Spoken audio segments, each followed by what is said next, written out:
Hey everybody, welcome to Open by Accident. I'm Matt, And I'm Nick. and today we've got some recent pickups, as well as an update on Nick's Xbox budget collection. Let's jump right in.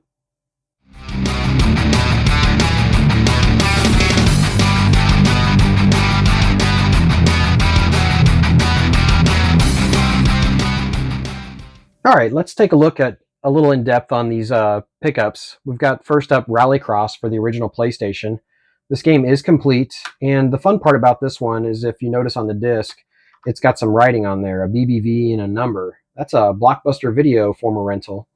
Inside the booklet, it's separated a little bit where the cover is not attached to the actual booklet portion, but as Nick opens it up here, you can see that it's got the late fee sticker or not returning the booklet. It's a $20 fee, but so it's always fun. I like seeing games like this because it tells a story about the life of the game instead of just the game itself. Rallycross is kind of special to me because I always wanted the game and never ended up picking it up.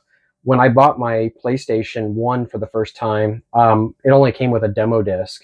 And I remember playing the demo of this game all the time because I didn't have any games for like that first week or two until I got paid again to go get games for my PlayStation. So it's one of those things where, back in the day, you'd buy the system and then, you'd play whatever it came with until you could afford to get another game instead of now when you're an adult, just buying a system with a bunch of games all at once, Oh yeah, I grew up with the PlayStation Underground discs, with a couple of different demos on there. So. Right. So next up, we've got the first driver game. This is definitely a must-have if you're a PlayStation collector or into playing the PlayStation games. This is a driving game. It kind of feels a little bit like, the driving in like a Grand Theft Auto. I haven't played much of the driver games, so I'm excited to kind of jump in and check these out. And really, in truth, at the price point that we picked these up, it was kind of a must-buy. I do remember friends having driver, but I never owned it again when I was younger. So with that, leading right into the last PlayStation game we picked up, we've got a complete copy of Driver 2. The sequel. The sequel, yeah. This one's in really great shape. The discs were near perfect. There's a little bit of a crease on the booklet, which is fine, but this will be a nice addition to the collection. All three of these games. Really cool to add, something that I've always wanted but never got, especially with a little story to it, and then the driver games. So what about you? Have you got any experience with any of these games? Yeah, so I didn't play the Driver 1 or Rallycross before, but Driver 2, that was a big one in my childhood just because growing up, we had a very slim selection of PlayStation 1 games to play, and one of them was Driver 2, and the other one was Grand Theft Auto 2. And so the different aspects of those games, when we finally got Grand Theft Auto 3, it was like all of it, culminating together, and that became our favorite game on PlayStation 2. So this was a big in our childhood because we wanted this plus the shooting of Grand Theft Auto 2, but we didn't get that till Grand Theft Auto 3. Right on. So let's move on to our next pickup. Yeah. All right. Next up, we've got RType Final 2 Inaugural Flight Edition. This is like their deluxe edition. Comes with some extra stuff. This is complete. I was pretty excited to find this, even though it's not necessarily on the system I want. I always prefer my games on the Xbox if they're cross-platform. It's got the soundtrack with it, which is actually still sealed. It's got the art book, and then you've got the game itself. I love shooters, and R-types are a lot of fun.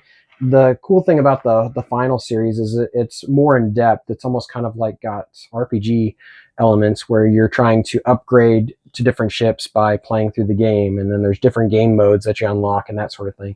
A lot of unlockables in the R-type Final series, so I was pretty excited to find this. No pun intended, finally, because it's been on my radar. I just didn't want to spend a premium on it. So finding it locally on a deal, even though it's not quite on the system I want, I'm very happy. And maybe down the road, I'll run into somebody that's got the Xbox One version, and I can just trade them straight up my Switch version. So it's always nice to find a complete copy of something in really good shape, something like with as many parts as this one has. So right. All right, let's move on to the last pickup. So last, we've got the ROG RType Pro controller. This was actually opened up at the place that I bought it, but when they took it in, it was actually still sealed. So I would say this is a new open box. and it really shows. I did play around with it a little bit already to kind of check it out. This controller is lightweight, but it still feels very sturdy. The joysticks are very nice. It does have a light up display, but it lights up on these lines here. You've got programmable controls on the backside, and even a hidden compartment for that 2.4 gigahertz dongle so you can hook it up to your PC. This does work with your Xbox gaming systems as well as PC. The downside is it's only available in wired mode on the Xbox. But the nice thing is it did come with a very high quality cable for connecting it, and it is very long. This, in my opinion, is much better than the original iteration of the Xbox Pro controller. I did have one of those, but unfortunately it kind of failed on me. But the cable it came with was very stiff in comparison to this one, even though it's kind of the same material. And this controller feels really good in your hand. This one I am really excited to pick up and glad I found it on such a good deal.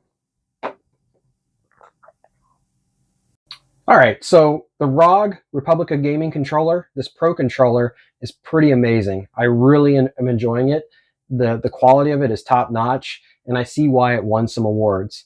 Paid $85 for this, easily brand new. It's about a $150 controller. Now, granted, it was opened at the place I bought it from to verify it was all there, but otherwise, it appeared to be brand new. So I feel like at 85 bucks, this was a bargain. As for the PlayStation games, we paid $2 a piece for them. They go for about 10 to 11 bucks a piece. With that, that's a pretty smoking deal. Yes, great games, all complete, really nice shape. I mean, $2 for a retro video game, that's hard to beat these days. Especially, yep. So the last pickup is RType Final 2, the inaugural edition. This thing's complete with the soundtrack, the paperwork, the game. I was really excited to see this. Granted, it's not on the system I prefer. I'd rather have my games on Xbox, but I'll take this. This will be a good game to play on the go. So this was a great pickup at 15 bucks because it tends to go for like that $40, $50 range used. So, you know, $15, and it's always fun finding stuff out in the wild. So it's true. Yeah. So that was the pickups that we've recently got. So let's jump right into an update on Nick's Xbox budget collection. So a little update on my Xbox 360 budget collection.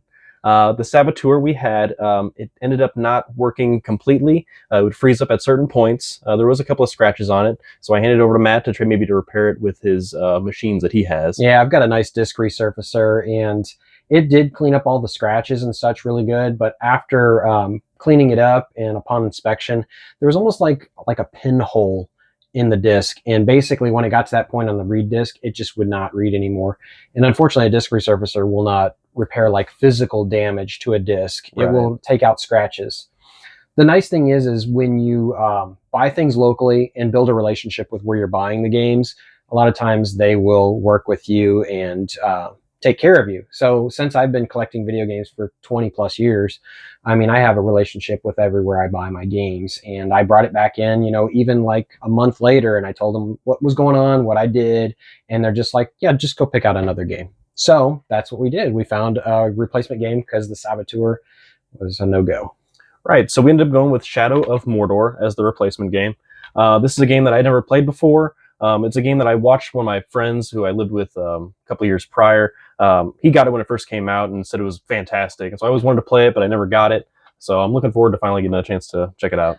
This is a game that I've actually played a couple of times, or at least started a couple of times. I have it on the Xbox One. It definitely plays better on Xbox One, but you know, having it on the 360 is pretty cool. The condition of this one is like mint. After the discs are perfect. I know it's not necessarily an even trade because Saboteur holds a lot more value than Shadow of Mordor, but in its state, it held no value. So right, yeah, in its state, it really wasn't worth anything. So I mean, getting something back is better than nothing at all, and just being stuck with a busted disc. Plus, like I said, I plan on playing this quite a bit. So yeah, it's good to. We're trying to build a collection on the budget of games to play. I mean, granted, Saboteur is going to be a great game to play, but I think Shadow of Mordor is just going to be as much fun. So, yep. So with that, we appreciate you guys watching. Check us out over on Spotify for our podcast, and make sure you stick around here for more content to come. We appreciate you guys. Thanks. Have a good one.